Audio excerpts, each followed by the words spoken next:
तपाईँ जे गर्दै हुनुहुन्छ नि, नेतृत्व गर्दै हुनुहुन्छ, काम गर्दै हुनुहुन्छ, बिजनेसमा हुनुहुन्छ, फ्यामिलीमा हुनुहुन्छ, तपाईँ के पनि गर्नुहुन्न, तपाईँको घर सन्तान छ, अब सन्तान पनि छैन, केही पनि भएको छैन, भाइ छ, बहिनी छ भने तपाईँ एक्सिलेन्ट हुनुपर्छ हरेक क्षेत्रमा, प्यारेन्ट्समा होला, टिचिङमा होला, अघि भएर भन्नु नि त म बाल विकास सहकार्य भनेको हरेक क्षेत्र जहाँ हुन्छ, जबमा पहिला सुरुमा के भने तपाईँ जे गर्दै हुनुहुन्छ त्यसलाई पर्फेक्ट र एक्सिलेन्टले गर्नुहोस्। तपाईँले यो भनेको तपाईँहरूको लागि तपाईँलाई इन्डिभिजुअली आजका दिनदेखि स्टार्ट गर्नुपर्ने कुरा मैले भन्दैछु कि तपाईँ जे गर्दै हुनुहुन्छ पहिला गर्दै गरेको कुरा एक्सिलेन्ट र पर्फेक्ट गर्नुहोस्।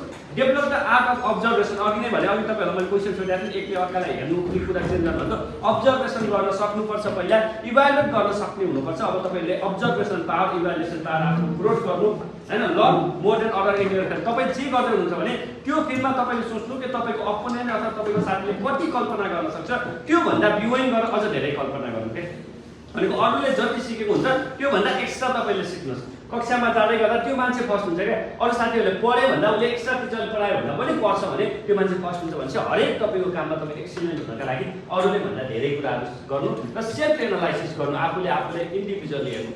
हामीले भनिन्छ those people are success who be out record not to others भनिन्छ नि, ती मान्छेहरू सफल मान्छेहरू जसले आफ्नो रेकर्ड आफैले ब्रेक गर्न सक्छन्, अरूको रेकर्डमा कम्पिटिसन होइन, सेल्फ कम्पिटिसन गरेर जानु, बी विथ अदर्स लिडर। र आफू जस्तै अथवा अरू पनि लिडरहरू छन्, इन्सपिरेसनल लिडरहरूलाई चाहिँ तपाईँले चयन गर्ने, उनीहरूसँग इभ्यालुएट गर्ने, उनीहरूसँग बस्ने, रोल मोडल क्रिएट गर्ने।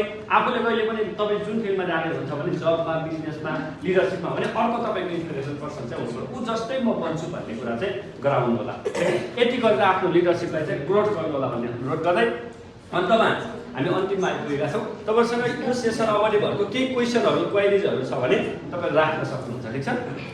केही छ तपाईँहरूसँग नबुझेको अथवा कन्फ्युज भएको केही क्वेसनहरू छ, केही त्यस्तो नबुझेको जस्तो लाग्छ भने?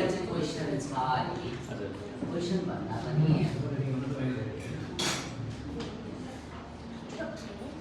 बाहिर गएर